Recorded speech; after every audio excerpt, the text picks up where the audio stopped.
Napansin ko, ang dami ng mga bata ngayon na wala ng respeto. Wala na kasing takot eh.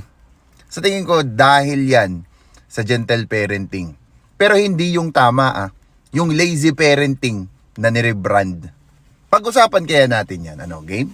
Tara, let's start. Sabi nila, gentle parenting. Pero yung bata, terrorist. Story time. Pumunta ako sa mall. Tapos yung bata nagtatantrum kasi hindi siya binilhan ng parents niya ng gusto niya. Nakahiga sa sahig, sumisigaw, umiiyak. Sabi ng parent, sige lang anak, express your feelings. Ate!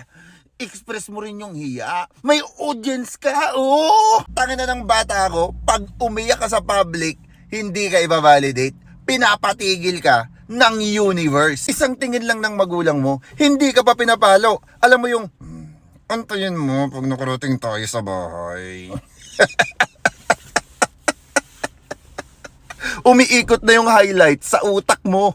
Ngayon, ang mga magulang para nang nagne-negotiate sa hostage situation, no? Okay, if you stop crying, I'll buy. Ayon! Yan ang mali mo. Hindi yan gentle parenting. Surrender ang tawag dyan. Dapat, binibigyan natin ng boundaries sa mga bata.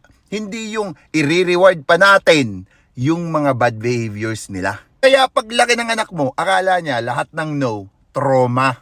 Paano pag sinabihan siya ng boss niya ng no? Anong gagawin niya? Magtatantrum, iiyak, susumbong sa'yo, lalabas yung inner child. Kuya, trabaho yan, hindi therapy session. Gentle parenting gone wrong be like, my child does not need discipline. Everyone else does. Wow! Kasi yung child mo, hindi gentle. Bastos lang na walang takot. Sumasagot sa magulang, sumasagot sa teacher, sumasagot sa matanda. Pero pag consequences na, sensitive. Wow! Nung bata ako, ang motivation, trauma. Ngayon, iPad. Don't get me wrong mga keyboard warriors Hindi ko sinasabi na bugbugin ang bata. At doon din sa mga